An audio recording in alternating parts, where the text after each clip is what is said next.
Bienvenidos a Razón de Estado. Hoy tenemos el gran gusto de presentarles a Moisés Naim. No necesita presentación, pero como ustedes saben, él es periodista, escritor, ha manejado instituciones periodísticas y tanques de pensamiento muy importantes en los últimos años, que ya son unos cuantos, desde Washington, donde tiene unas redes, unos contactos con líderes del mundo, presidentes, jefes de las organizaciones más importantes. En las últimas semanas ha estado preparándose para la presentación de su libro Dos espías en Caracas, de lo que vamos a hablar durante nuestra conversación. Moisés, bienvenido a Guatemala, bienvenido a Razón de Estado. Gracias, Dionisio, encantado de estar contigo de nuevo. El tema obligado para empezar nuestra práctica, Moisés, es Venezuela. Maduro sigue apostando a que la comunidad internacional, América Latina, Europa, que además lo han dicho claramente, no están de acuerdo en una intervención militar. Solo Estados Unidos dice que quiere mantener todas las opciones abiertas. Pero la apuesta de Maduro es a que nadie se va a animar y él puede seguir engañando al mundo con supuestos diálogos y con toda la retórica vulgar que usa este tirano asesino. ¿Cuál es tu lectura sobre esta actitud, esta reticencia del mundo a entrar a lo que aparentemente es la única opción, que es una intervención militar? El problema con la palabra o con el concepto de intervención militar es que significa diferentes cosas para diferentes personas. Venezolanos desesperados, hambrientos, que ven a sus hijos morir de mengua, de falta de medicina, por supuesto dicen lo que sea, venga invasión, vengan lo que sea, pero por favor vamos a terminar con esta pesadilla. Y es una conducta humana, normal, cualquiera de nosotros la comparte. La tragedia humana que se vive en Venezuela es enorme, ¿no? Y hay una conversación allí que me gustaría en algún momento tocar contigo. ¿Cómo es que un gobierno es tan indolente, tan insensible al sufrimiento de sus compatriotas? En algún momento quisiera hablar de eso. Pero para contestar a tu pregunta, el concepto de intervención militar en el siglo XXI ha cambiado. La gente cuando piensa en intervención militar piensa en la invasión de Normandía, ¿no? Centenares de barcos, aviones, tanques y soldados invadiendo unas playas. O Irak, la invasión también, ¿no? Con aviones y bombas y soldados invadiendo. O más cercano a la circunstancia venezolana, el caso de Panamá, donde había también un dictador narcotraficante que los Estados Unidos mandaron a los Marines y lo sacaron, ¿no? O Grenada, donde hubo una situación también parecida de intervención militar directa de los Marines. Yo creo que ese esquema hay que repensarlo. Ese esquema no es... Yo no veo ningún gobierno de América Latina o de Estados Unidos autorizando, un Congreso autorizando el uso, o sea, poniendo en peligro la vida de sus soldados para ir a rescatar la democracia venezolana. Hoy hablan de tecnología, que es realmente... Entonces, de lo que estamos hablando es que hay una larga lista de opciones que tienen los gobiernos para hacerle presión a la dictadura sanguinaria de Nicolás Maduro y los cubanos que lo patrocinan, que no tiene estas visiones. Creo que hay que alejarse de esas visiones, hay que pensar, es decir, es perfectamente imaginable que hay tecnologías que pueden ser utilizadas que no implican el despliegue de Fuerzas Armadas tradicionales. Hay operaciones especiales de muchísimos tipos. Yo creo que Maduro y sus compinches y sus socios en esto están preocupados, porque saben que esto va a seguir. Una de las cosas que es fantástica es que a pesar de los fracasos, de las frustraciones, de la tristeza, ¿no?, que ha habido, la oposición venezolana ya 20 años haciendo un pulso y resistiendo como puede, ¿no?, con torpezas, con errores, de maneras heroicas, de maneras menos heroicas, pero están allí, ¿no?, haciéndole resistencia a lo que es un gobierno despótico. Tu lectura y con tus comentarios veo que no estás en desacuerdo con algún tipo de intervención donde la tecnología sea realmente el factor determinante, con algún tipo de fuerzas especiales, para ponerlo en términos más populares, puedan tener el impacto de que al final voten a este señor. Porque tú sí estás convencido de que Maduro no sale por propio convencimiento. Por supuesto que no, y lo ha demostrado. Ahora, con lo que estoy es con una estrategia. Una estrategia que tiene múltiples factores. Claro. O sea, tan importante como hablar de la intervención especial tecnológica es hablar de la comunidad internacional. tenemos en estos momentos más de 50 países que no reconocen a Maduro y que reconocen como presidente legítimo de Venezuela a Juan Guaidó. Eso no es poca cosa. Eso hay que aumentarlo, eso hay que hacer que los países tomen iniciativas, como limitar el tránsito de los funcionarios del gobierno de Maduro, quienes a los corruptos, a los a quienes han violado derechos humanos, etc. Entonces está la parte de la comunidad internacional, que nunca la hemos visto en el caso de Venezuela, tan compacta, tan decidida. Y lo que hay que tomar en cuenta es que justo ayer, en la reunión del Grupo de Lima, que es un grupo que ha tenido un rol importantísimo, la mayoría de los países dijeron que no aceptaban la intervención militar. Así es. Que tiene la connotación de la intervención militar tal como la dije, ¿no? La invasión, el equivalente de la invasión de Panamá. Tú tuviste la oportunidad de entrevistar al presidente Juan Guaidó, un muchacho joven que ha asumido una responsabilidad extraordinaria. ¿Cómo lo sentiste? ¿Cuál es tu interpretación de su estado de ánimo, de sus convicciones y su determinación para llegar hasta las últimas consecuencias en esta cruzada por liberar su país? Él transmite una seguridad, una convicción, transmite decencia y transmite frescura. Algo inusual en los políticos de hoy en día. No por nada, según las encuestas, él tiene el 70, el 80% del apoyo de los venezolanos. Eso en un país donde ya la confianza en la oposición ha sido golpeada por todos estos años de fracasos y de falta de... Ahora, él llega a este cargo sobre los hombros de héroes, realmente, ¿no? De líderes de la oposición venezolana, que es muy fácil criticarlos y denostarlos y acusarlos de incompetentes, pero aquí estamos, gracias a ellos, a Leopoldo López, María Corina Machado, Julio Borges, Enrique Capriles, todos esos que han sido acusados, ofendidos, etc. Bueno, ellos han sido parte de este movimiento y no hay que olvidarlo, ¿no? Sí. Él encarna lo que sí tiene Juan Guaidó, que no han tenido otros, es que ha logrado despertar la esperanza de un pueblo desmoralizado, entristecido, deprimido, sin mayor deseo de allá. Y ahí estaba, un pueblo que ahora está emocionado, creyéndole, etcétera, ¿no? Sí, un pueblo que ha sido víctima de una banda de sociópatas criminales que han causado un daño que nadie pensó que pudiera llegar a estos niveles. Pues, ¿qué sucede con Colombia y con el presidente Duque si Maduro gana este pulso y se queda unos años más? Es terrible, va a ser, hasta ahora hay que decir que hay que reconocer la generosidad y el humanismo de los colombianos. Ha sido una cosa realmente extraordinaria. Cuando uno lo compara como los países europeos, cuna de la civilización, de la cultura, de la humanidad, y maltratan y discriminan y no logran insertar en su sociedad a los inmigrantes, este aquí un país pobre, porque Colombia es un país pobre, que abraza y recibe con gran fraternidad a sus hermanos venezolanos que están siendo asesinados y muertos de hambre. Entonces, ahí hay que reconocer la fraternidad y la humanidad, el humanismo de los colombianos, no solo del gobierno, sino la gente en la calle, en los pueblos, en las ciudades. Ahora, eso es como con lo que hay ahora. Si ese número, si fracasa, si Maduro sigue como está, y hay 1 millón más de venezolanos que entran, es obvio que el ambiente político en Colombia va a cambiar y va a haber unas presiones enormes sobre el gobierno de Duque para que haga algo diferente. La amnistía que ofrece el presidente Guaidó, y más ya en este momento en el que el ejército, digamos, no ha dado ese paso histórico que el pueblo venezolano y la comunidad internacional están pidiendo, y es que cedan, que reconozcan al presidente Guaidó como el presidente legítimo de Venezuela. Han venido perdiendo puntos para que esa amnistía tenga todo el valor cuando se hizo la oferta original. ¿Qué piensas tú de que se perdonen esa cantidad enorme de crímenes, corrupción que han cometido tantos generales en el ejército venezolano y civiles también?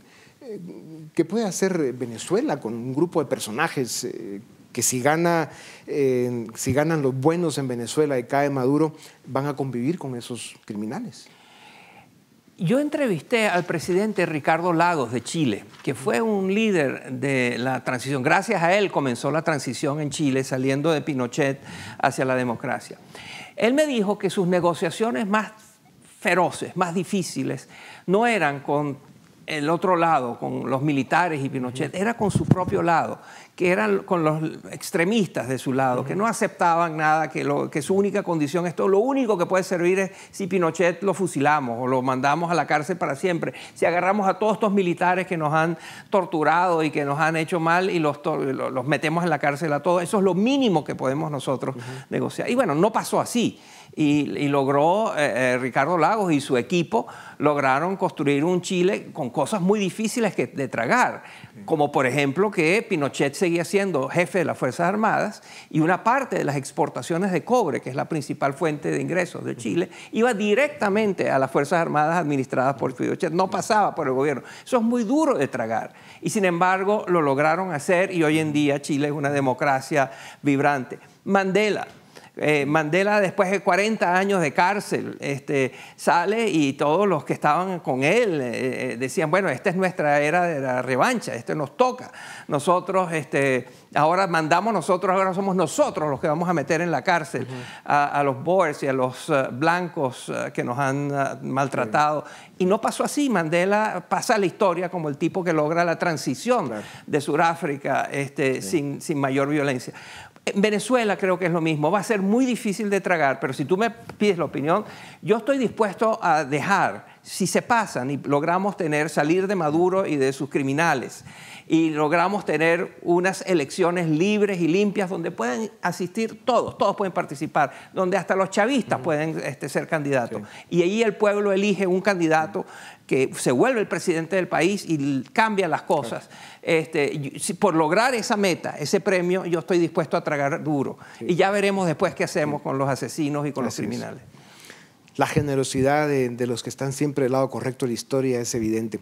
Moisés, si la dictadura cae pronto y el presidente encargado, Juan Guaidó, convoca elecciones libres en 6 meses, ¿cómo ves el proceso de reconstrucción en Venezuela?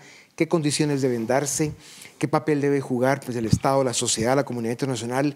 Pero especialmente quiero que comentes sobre algo que tú ya dijiste hace un rato. Hay un drama del que se habla poco. Son las cicatrices, los traumas, los golpes emocionales que ha acumulado esta dictadura de 20 años, que sobre todo en los últimos años ha llevado los niveles de sufrimiento humano a niveles que se ven poco en cualquier sociedad del planeta. ¿Cómo se alivian esas heridas? Así es, Dionisio. Esa es la gran pregunta. Esa es la pregunta que hay que contestar. Hay una respuesta fácil, que es hacer la lista de cosas que hay que hacer en Venezuela y básicamente hay que rehacerlo todo. La destrucción de instituciones, la destrucción de valores, la destrucción de propiedad, de riqueza, de gente que ha habido en Venezuela, de talento, la expulsión y destrucción de talento, ha sido increíble. Entonces, la respuesta fácil a esa pregunta es que hay que hacerlo todo. La respuesta difícil a esa pregunta es que ¿en qué secuencia? Porque tienes que atender la educación y tienes que atender la salud y la industria petrolera está destruida y volver a crear condiciones para la inversión. Pero esas condiciones no las puedes crear si el sistema judicial no te garantiza no te da ciertas garantías. Tienes que manejar la seguridad y sacar a los criminales de las calles. O sea, la lista es inmensa. ¿Por dónde empiezas? Sí. A muy corto plazo es muy fácil. Comida, medicinas, hospitales, educación y seguridad personal.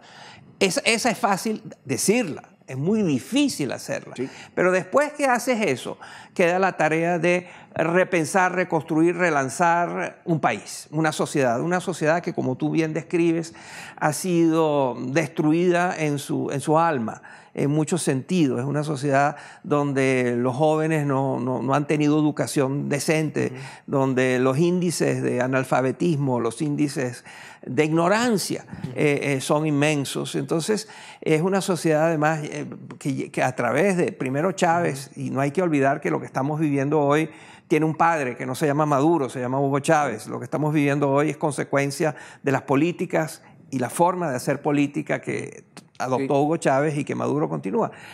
Esa realidad destruyó parte del alma del venezolano. Hay que remozarla, reenergizarla.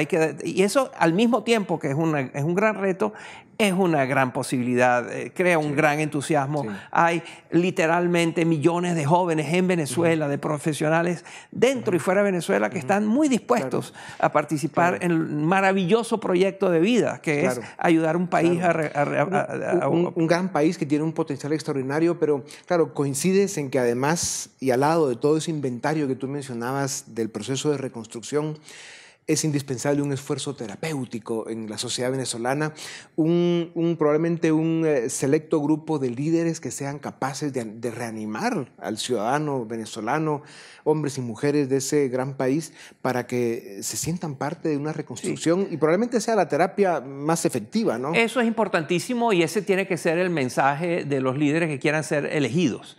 O sea, yo no creo mucho en que van a venir unos líderes de mentalidad y valores superiores que van a educar a la sociedad. Yo creo en una sociedad que genera desde sus adentros, desde el interno, genera los líderes que van a llevarla a una senda de prosperidad y de libertad.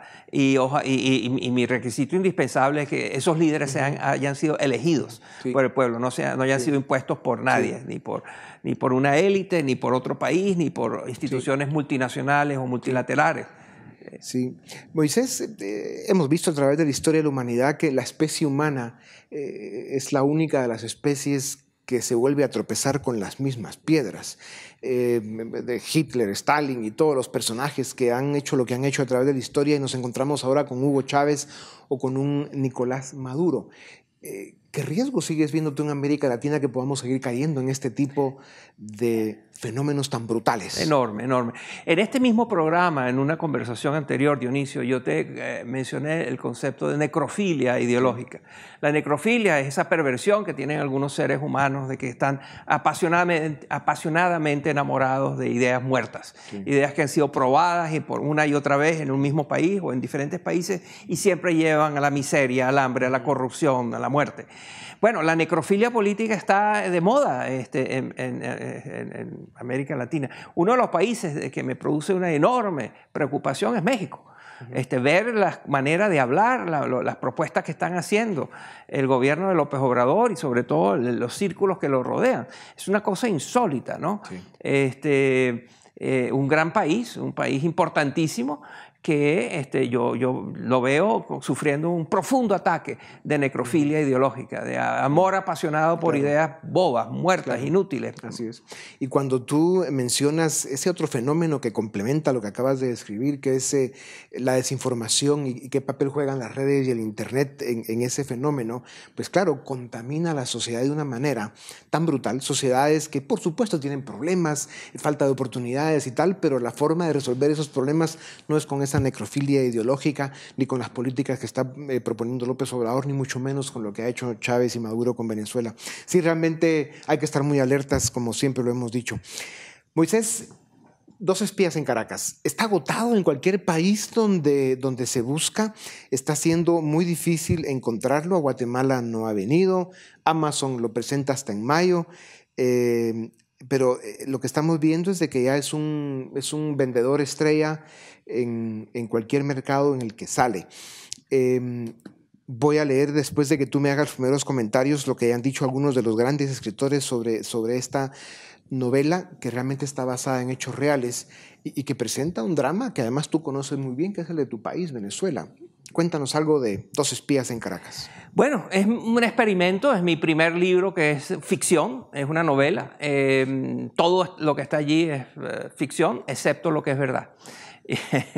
Porque allí tomé partes de la realidad que yo he estado investigando, sobre la cual he estado escribiendo. Yo desde que comenzó esto, ya en 1993, ya había escrito un libro donde hablaba de Hugo Chávez y de sus peligros. Y a partir de entonces yo tengo libros, artículos, ensayos sobre Venezuela y lo que ha pasado allí. Pero siempre tuve la sensación de que no estaba contando todo, porque me faltaba, con las técnicas del periodismo, de las ciencias sociales, necesitas datos, verificación, corroboración, múltiples fuentes. Y yo no las conseguía, porque mucho de esto estaba ocurriendo de manera furtiva, de manera secreta, de manera escondida, que yo me enteraba pero que no podía comprobar. Entonces decidí que la manera de contar lo que pasó era que yo iba a contar mi versión de lo que pasó, aunque no la pudiera probar. y que por lo tanto tenía que escribir algo que se llamara ficción. Entonces, en ese libro, Dos espías en Caracas, hay párrafos completos que parecieran ser inventados por mí, pero que no lo son. Basta ir a YouTube para ver qué ocurrieron como lo cuenta el libro. Y hay otros párrafos completos que son producto de mi imaginación, pero yo creo que pasaron como yo me lo estoy imaginando. Y como es un libro de ficción, tengo la libertad de decir Claro, que es eso. Claro. Que aunque sea ficción, por lo que he podido ver del libro ya son cosas que muy probablemente pasaron de todos modos. Porque claro, hay temas emotivos, temas de relaciones personales dentro de lo que ha sido el drama de Venezuela por 20 Y años. eso es muy importante, Dionisio, las relaciones humanas, la conducta humana. Yo no quise hacer un texto que fuera pedagógico, que fuera un manifiesto político, que fuera una denuncia política. Yo quise escribir un libro divertido, un libro que cuando el lector leyera la primera página tuviera muchas ganas de leer la segunda, la tercera, la cuarta y así sucesivamente hasta terminarlo. Entonces el libro está escrito en clave de thriller político donde tú quieres saber qué es lo que va a pasar y la gente que cree que conoce la historia de Venezuela, pues reciente, ahí va a encontrar muchas sorpresas de cosas que pasaron y de las cuales nunca se enteraron. Y no sé si tú lo pensaste o no cuando lo estabas escribiendo, pero cuando caiga Maduro, que será pronto, la sociedad venezolana va a encontrar en este libro un aliciente, un alivio, una medicina positiva para encontrar un poco de, digamos, risa, comedia en la tragedia. Porque hay que encontrársela de alguna forma y se van a identificar mucho con las cosas que tú aquí cuentas. Tanto Fernando Sabater como otros personajes han hablado de este libro, cosas maravillosas. Y bueno, se ve que ya lo leyeron completo y lo que hacen es recomendarlo para que todo el mundo lo lea. Moisés, América Latina sigue con los peligros que mencionábamos, pero encima de eso, y pensando en Venezuela, la caída de Maduro y su proceso de reconstrucción, en un mundo como el de hoy, donde la economía global está amenazada por una serie de problemas que se ven claramente, la parte política de Europa, mismo Estados Unidos, tienen también problemas y amenazas importantes. ¿Cómo ves la economía mundial y las amenazas de las que tantos están hablando en este momento? Yo comparto o sea, hay un consenso de que la economía mundial, la tasa de crecimiento de la economía mundial va a decaer significativamente este año. Ya el gobierno de China anunció que su tasa de crecimiento en el 2018 fue la más baja desde hace 3 décadas. O sea, China... La economía china desacelerándose tiene consecuencias para el resto del mundo, para las materias primas que compra de América Latina, para el rol financiero que juega a nivel mundial, para sus exportaciones. Todo eso tiene que ver. Entonces, sí, hay un factor que está allí. Está la guerra comercial que inició el presidente Trump contra China y otros países. Y hay, por supuesto, el desarreglo, la efervescencia, el caos, si se quiere, en Europa. Dentro de eso hay buenas noticias, pequeñas pero buenas noticias, algunas no pequeñas sino muy grandes. La más grande de estas noticias es que Inglaterra decidió que van a ir a hacer otro referéndum con respecto al divorcio de Europa. Como recordarás, hace 3 años o así, unos políticos charlatanes, irresponsables, mentirosos, le propusieron a los ingleses que si rompían con Europa, si rompían los vínculos, los acuerdos que tenían con Europa, Inglaterra iba a ser mejor. Se demostró que habían utilizado números falsos, que habían dicho mentiras, pero dejaron un proceso, o sea, se hizo un referéndum y la mayoría, una pequeña mayoría de los británicos, pero mayoría al fin, decidió que sí quería divorciarse de Europa.